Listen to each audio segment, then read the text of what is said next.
Este coletivo foi plantado em 2002, em reunião organizada pela Fundação Cultural Palmares, com apoio institucional do PROAFRO, Programa de Estudos e Debates dos Povos Africanos e Afro-Americanos, do CCS, e do NUGERA, Núcleo de Estudos de Gênero e Raça, da Faculdade de Educação. Hoje, o Sempre Negro representa a unidade desses intelectuais e se constitui enquanto NEAB da UERJ.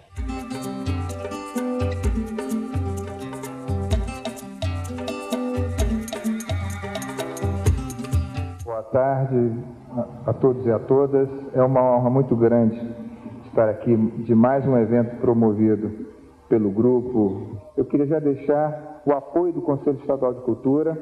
Certamente eu gostaria, Magali, que nós tivéssemos uma fala também no Conselho Estadual de Educação, do qual faço parte, e desde já também me comprometo a que vocês estejam lá, porque a questão da implementação realmente da lei e da formação de professores e professoras capacitados a lecionar, né, o que tange, o que é o objetivo maior da lei, é muito importante para a sociedade como um todo, não só a sociedade fluminense, mas de exemplo para a sociedade brasileira. E esse projeto é uma demanda social, é um anseio do nosso povo. Parabéns a todos e muito obrigado por essa oportunidade. É muito importante, né, este tipo de seminário, este tipo de evento, esse curso e todo o processo do Uniafro 1 e já antevendo a possibilidade de fazer o Uniafro 2. Estamos, né, procurando fazer alguma coisa para que a realidade, né, da história, da cultura, do negro na nossa sociedade seja modificada. Muito obrigado.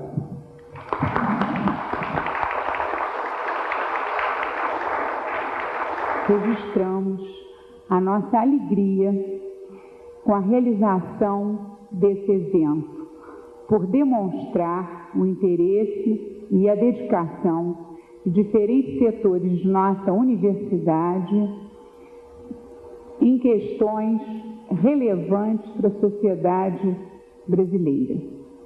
Apreciando a Lei número 10.639, de 9 de janeiro de 2003, que tornou obrigatório nos ensinos fundamental e médio o estudo da história e cultura afro-brasileiras, nós estaremos resgatando a contribuição do negro na história do Brasil. O PROAFRO tem uma história bastante importante que eu, ao assumi-lo em 2003, tentei prosseguir e dar um corte de unidade frente a todos os segmentos que na UERJ vem desenvolvendo pesquisa, ensino e extensão na área de relações raciais e étnicas, né? Então, a gente hoje, no programa, tem recebido tanto a colaboração de pesquisadores, professores do quadro da UERJ, como a gente também tem recebido a colaboração de professores extra-quadro da UERJ, mas não menos importantes que nós. Eu vejo que resolver o problema racial no Brasil, que é uma questão, eu não vejo um problema, mas uma questão, né, ela não depende só de um grupo, ela depende da sociedade e da universidade, sobretudo, porque é um centro de formação de opinião.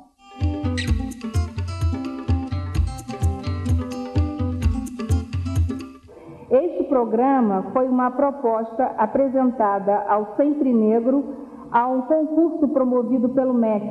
O MEC assinou um acordo de cooperação com os núcleos de estudos afro-brasileiros das universidades públicas para dotar de infraestrutura os núcleos para apoiar a implementação da Lei 10.639, enfim, e para incentivar a promoção do debate sobre a questão racial no Brasil e instituir os NEABs nas universidades públicas. Esse recurso, ele está distribuído em 4 ações. A primeira delas Nós estamos contemplando com uma bolsa de 10 meses, 10 bolsistas de graduação e um bolsista de pós-graduação, um curso de formação de História e Cultura Negra e Relações Étnico-Raciais, um seminário e uma quarta ação do projeto é a publicação de 2 volumes sobre a questão étnico-racial, também destinada a debater a questão racial e a servir de apoio para os professores no que diz respeito à implantação da Lei 10.639. Todos os nossos bolsistas estão envolvidos em atividades de pesquisa e são orientados pelos professores que estão ligados ao programa. Os professores e os alunos envolvidos no projeto têm sido incansáveis e essa é uma das razões por nós estarmos aqui presentes hoje.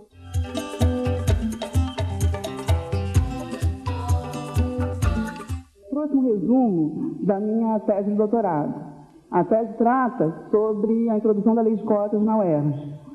Um dado que é importante dizer, o quanto que a universidade no Brasil tem uma representação muito pequena de todos os jovens na idade ideal que poderia ser, mas ainda assim ela ainda é menor quando relativas aos chamados pretos e pardos, pelas categorias oficiais do IBGE. Como se dá a inserção e a permanência desses alunos na universidade, em diferentes cursos e universidades do Brasil. Qual é a necessidade de ter uma lei de cotas?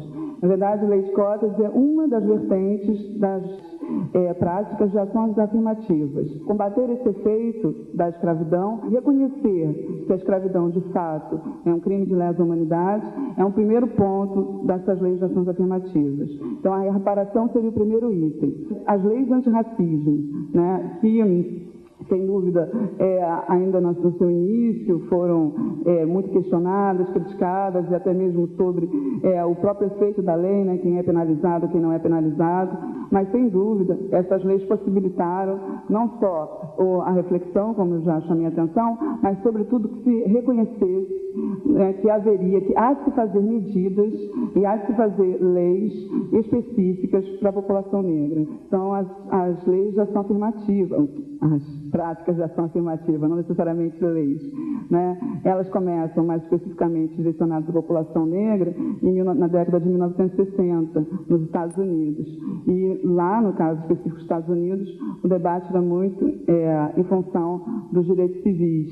No Brasil, no mesmo momento, na década de 60, não havia nenhum debate sobre reparação, mas já havia, desde a década anterior, desde a década de 1950, já havia uma lei antirracismo.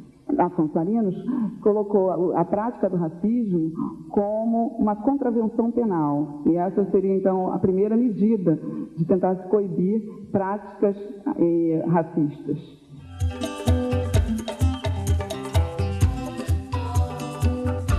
De Janeiro, desde 1996, já havia um projeto para esse primeiro do deputado Carlos Mink, já pensando no que seria a criação aí de vagas para estudantes classificados nesse primeiro momento como étnico-raciais, né? Então já havia essa preocupação, assim como também estudantes carentes. Bom, finalmente a lei que foi aprovada e que foi finalmente regulamentada e que inicialmente entrou em vigor. Uma mensagem do então governador Antônio Garotinho, em que propunha a reserva de vagas, de 50% das vagas nas universidades estaduais para egressos de escolas públicas. O projeto de lei do então deputado José Amorim, que entre a reserva de 50% seriam destinadas 40% das vagas para estudantes classificados como negros, tendo aí negros e pardos. Era a primeira classificação da lei, que depois, finalmente, ficou só negros. A rigor, se as duas leis fossem regulamentadas em separado, Isso quer dizer que a universidade disporia para o vestibular estadual de apenas 10% das vagas. Ele mostra a composição étnico-racial na universidade em 2000, onde se pode ver que 80% dos estudantes, dos formandos, se autoclassificavam como brancos, 2,6% em amarelos, 1% indígenas, 13%, cerca de 3,5% pardos e 2,2% pretos. Há uma distribuição bastante desigual no acesso às vagas universitárias. As carreiras de odonto, medicina, engenharia, veterinária, indo aí até psicologia, elas têm uma representação basicamente branca, né? E até mesmo entre os pardos a distribuição não é tão homogênea. E quando chega nos cursos de licenciatura, em cursos como os de licenciatura, de fato, onde se torna mais evidente a distribuição das vagas em contraste entre pretos e pardos. Um dos questionamentos feitos, né, é se haveria realmente necessidade de ter reserva de vagas, cotas para negros ou para pobres, o termo carente que acabou aparecendo aí. Quais são os efeitos imediatos dessas leis? Hoje é importante registrar que a UESC foi a primeira, e depois dessa tem uma série de universidades, até mesmo o programa oficial do governo federal, que é o ProUni. O curso de desenho industrial, ele apresentava um índice numérico de 0% de negros, até 2002, 0% de negros declarados, de pretos declarados, e apenas 4,17% de pardos declarados. Com a instituição das cotas, o que se observa é uma presença de em torno de 60% de alunos cotistas, e aí incluído os alunos oriundos da escola pública, como alunos que requisitaram as cotas raciais. Então, os objetivos da pesquisa, no geral, eram traçar o perfil desses estudantes, perceber quais eram as motivações para a escolha das carreiras e tentando definir com eles o que é o sucesso e o que é o prestígio da carreira, né? Pensar discutir o que eles pensavam da lei, como é que tinham percebido essa entrada na universidade e qual era a repercussão nas suas vidas. Esses alunos, eles não apresentam distorção séria idade, o que contraria muitas das pesquisas feitas e que dão conta da escolaridade do segmento negro, né? Então, esse é o primeiro estranhamento, né? Eles têm uma trajetória de sucesso. Uma questão que eu acho que é fundamental e que aparece com muita frequência na pesquisa é a questão da permanência, e que eu acho que é o tema fundamental para se discutir atualmente. O curso de desenho industrial é um curso de muito custo. Os alunos calculam, num cálculo muito aproximado, em torno de R$3.000 a R$4.000 ano. A gente percebe o surgimento de redes de solidariedade. Então, um consórcio na família que se junta para poder financiar os diferentes tipos de papel, a impressão gráfica para poder apresentar o presente, a coletivização dos materiais. Com o atraso das bolsas em 2003, alguns alunos relataram que, ao chegar à bolsa em novembro, eles conseguiram pagar dívidas dentro da sala de aula, ou seja, os alunos que tinham mais condições de fornecer material ou comprar uma quantidade maior de material, forneciam material e deixavam ali quase como uma conta do armazém para que esses alunos pagassem depois. O que se observa é que esses alunos negros, muitas vezes com histórias muito difíceis, trajetórias familiares muito difíceis, eles revolucionam o campo a partir do momento em que eles entram na ERJ apresentando uma produção significativa. Esses alunos, alguns alunos da turma de 2003, cotistas, olharam aquela oficina de marcenaria que fica ali com um monte de sobra de madeira e resolveram intervir no espaço da ERJ, criando um barraco dentro do espaço da ERJ, que na verdade faz parte, talvez não da própria história deles, mas faz parte de um cotidiano, porque moram em bairros afastados, porque moram em bairros de periferia. E de uma certa maneira a universidade e os professores têm que incorporar essa nova estética, uma estética que privilegia a história desses alunos. Um outro trabalho também, e que eu fiquei muito emocionada quando vi, ele colocou no centro de um cartaz o rosto do Mussum, com aquele sorriso inconfundível, sendo que o rosto do Mussum era o ponto do sinal ortográfico de exclamação. E ao redor do rosto do Mussum estava lá escrito: todo mundo é pretes. E ele estampou isso na universidade inteira, em todas as paredes da ERJ estavam estampados. Como estava estampado também no trem da Central do Brasil, no vagão da Central do Brasil, quando ele fez a composição de imagem, como estava estampado esta frase no desfile da Mangueira. E, na verdade, essa inclusão dessas referências, que são referências nossas, que são referências dos próprios alunos, faz com que hoje, de uma certa maneira irônica, provocativa, né, desafiadora, para aquele espaço, é um pouco de dizer: olha, nós estamos aqui, não é? Então, eu acho que essa é a grande revolução. Ganham nós negros, mas ganham também os não negros, né? Obrigada.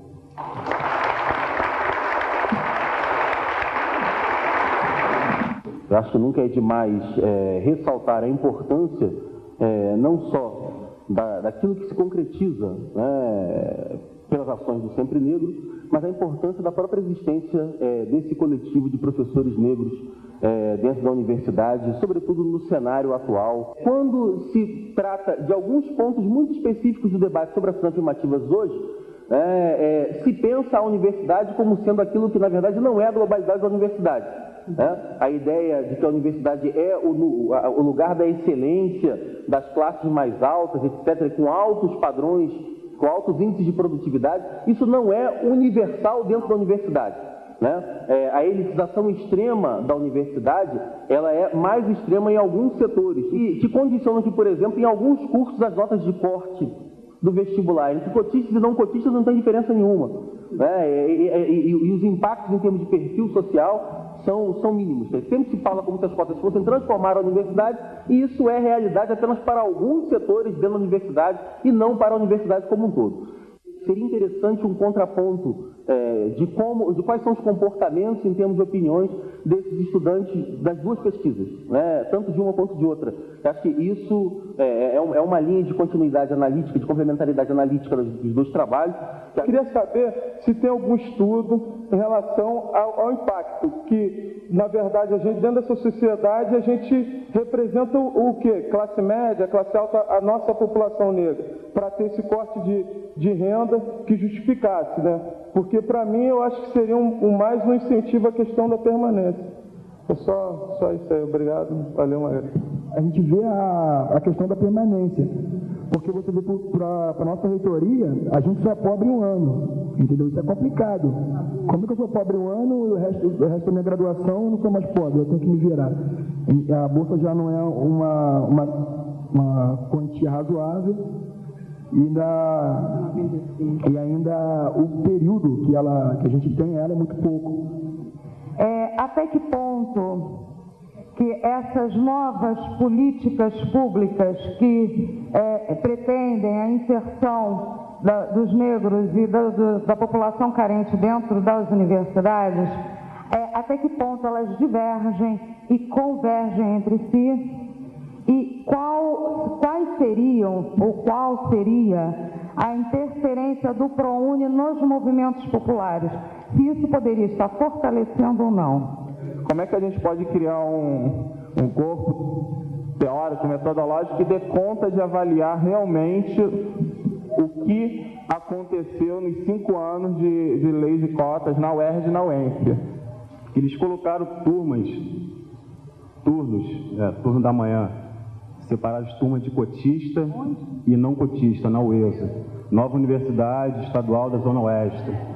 E eu fui, assim, eu perguntei qual foi o critério estabelecido pelo qual, minimamente estranho, uma turma de cotista e não cotista, e à noite isso acontecia a mesma coisa. A UESO, ela é uma universidade que foi criada no final do ano passado. Na realidade, não é uma universidade, é um centro universitário. Ela não é uma universidade, né? Vinculada à Secretaria de Ciência e Tecnologia e à FAETEC. Então, ela tem cursos técnicos, né, de nível considerado pós-graduação, mas é mais graduações curtas, cursos tecnológicos. A primeira turma de pedagogia da UERJ, quando foi implementada a lei de cota, também foi diferenciado entre a turma cotistas e não cotistas. Ao ser perguntado, a resposta foi o seguinte: foi um erro de computador. Sabe? Foi verdade, eu estava presente nessa informação. Então eu acho, quando o Renato coloca que a questão não passa somente pela discussão do econômico, que também é importante, porque hoje o estudante cotista da UERJ tem uma bolsa de R$190 para durar um ano, que inviabiliza ele, essa bolsa, inviabiliza dele estar participando de projetos de pesquisa. É uma tradução muito complicada. É a mesma forma segregacionista que acontece dentro das estruturas da UERJ. E aí, sim, não é estrutura só física, da estrutura de ordem cultural, política e pedagógica.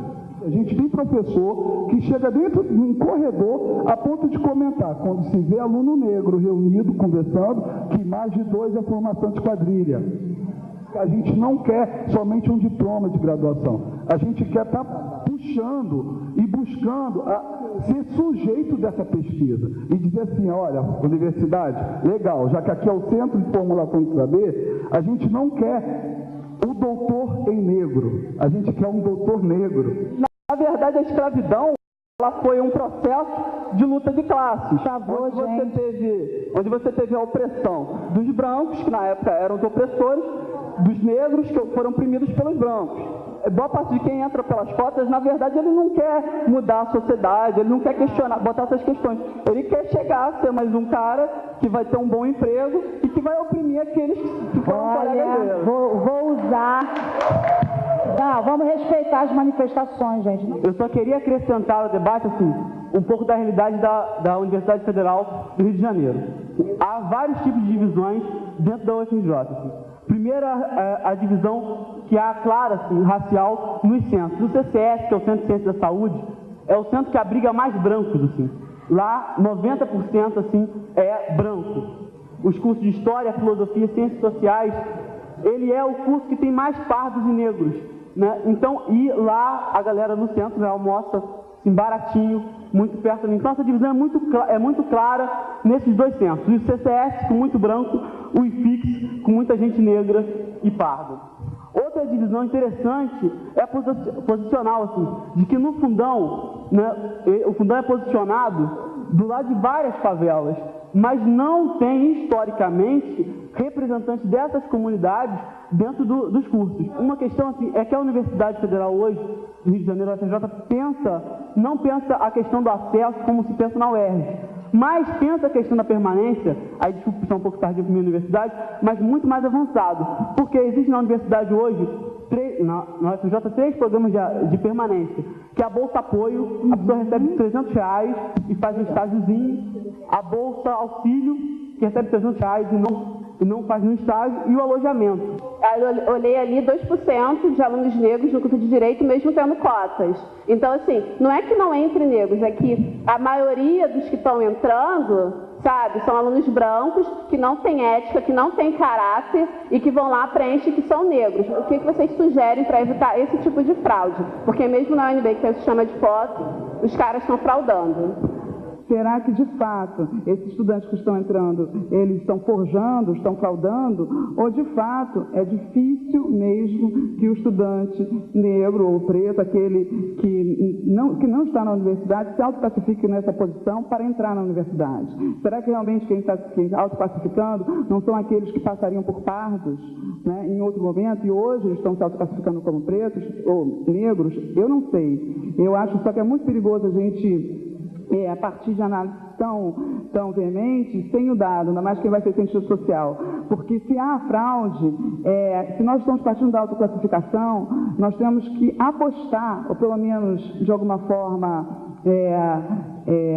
conduzir o nosso pensamento, as nossas ações, para uma reflexão qualitativa acerca de quem realmente deve se candidatar. Agora, nunca dizer quem é negro, quem é branco. E o grande ganho é a introdução da categoria negro como um elemento jurídico. Isso é um ganho para nós. É o reconhecimento que o negro existe, sabe, frente ao Estado brasileiro.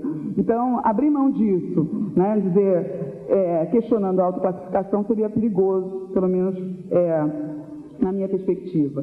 Teve alguém, o Fernando fez uma pergunta sobre a metodologia e sobre a avaliação das cotas. Eu concordo com você que é um desafio para a gente pensar a metodologia. Não só criar métodos, pensar como é que a gente vai construir esse conhecimento, mas, sobretudo, refletir sobre os próprios métodos que nós estamos usando. Eu creio que essa permanência ela tem que ser pensada também em relação a uma estrutura de discussão do seu pertencimento racial. A ESG, por exemplo, a opção da universidade foi a não identificação dos cotistas, né, como garantia de uma valorização da condição de aluno da UERJ e não independente da forma de acesso que ele tivesse entrado. Nesse sentido, os alunos, por exemplo, não tiveram momentos que eu acho que aqui no campus Maracanã, de alguma forma, foram proporcionados alguns momentos que era de discutir, dizer eu sou negro, discutir pertencimento racial, discutir questões teóricas como raça e classe, que é uma confusão. O discurso da mídia e o discurso contrário às cotas é maciço e é muito difícil a gente tentar perceber o outro lado da moeda. A gente vai introjetando essas opiniões e essas colocações e acaba colocando isso como discurso normal e do senso comum. A reprodução do capitalismo se adapta a contextos sociais e produz novos contextos sociais de formação social à formação social. E isso produz formas de exploração que são distintas de contexto social para contexto social. E é dessa maneira que eu vejo raça e classe como categorias que se misturam na produção e na reprodução dos processos de expropriação. O nosso maior desafio é exatamente lidar contra a retórica conservadora que, no momento em que a gente começa a colocar essas ideias, nos traz a imagem de que nós estamos colocando os negros contra os brancos, coisa que não é verdade.